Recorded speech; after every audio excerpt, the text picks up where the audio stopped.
आज आमचा 59वा वर्धापन दिन आज याच ठिकाणी संपन्न होणार आहे।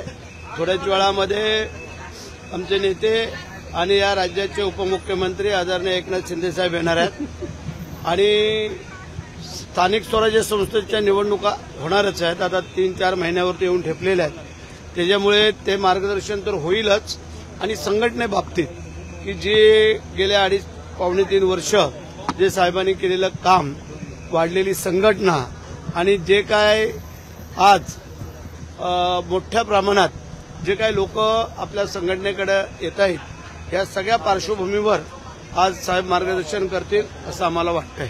तुमचा एक व्हिडिओ व्हायरल होतोय आणि व्हायरल करणारे तुमच्या मित्रपक्षातले नेते पदाधिकारी, व्हिडिओचं तथ्य काय आणि मित्रपक्ष आपण पाहिलं असेल तिथं घरी बसलेलो आहे मी आणि ज्याला कोणाला काय आगोरी विद्या करायची असेल तो असा व्हिडिओ काढून देऊ शकतो का?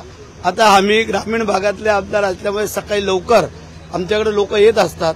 मग आंघोळी करायच्या अगोदर टॉयलवरती आम्ही बसलेलो असतो। काही लोकांना आम्ही आंघोळी करायच्या अगोदर घालवतो।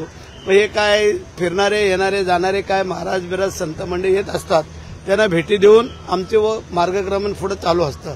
आगोरी विद्या करणारा असा कधी स्वतःचे व्हिडिओ काढून पोस्ट करायला लावल का?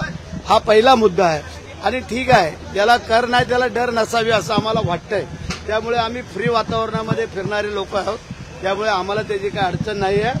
त्यांनी आणखीन काय व्हिडिओ असले तर त्यांनी आपले शोधावेत असं आम्हाला वाटतंय। परंतु जादूटोण्याअंतर्गत तुमच्यावरती कारवाई करण्यात यावी अशी मागणी चालेल। आम्ही त्याला सामोरं जायला तयार आहोत, कारण त्यांच्याकडे आता काहीच नाही आहे। त्याच्यामुळे त्यांनी ते करावं, आम्ही त्याला सामोरं जायला तयार आहोत। काळजी करायचं कारण नाही। रायगडच्या पालकमंत्री पदासाठी ही संपूर्ण पूजा झाली असं काय नाही, हे चुकीचं आहे। हे पूजाच नाही केली त्याचा करण्याचा काय प्रश्न? हा, ते त्यांचं काय असेल ते त्यांना पण विचारा ना। हे सगळं तुम्ही कशासाठी करताय किंवा काय करताय, हरकत नाही आहे। आता त्यांचे पण व्हिडिओ आम्हाला भेटलेले आहेत, ते पण आता सुरू होतील।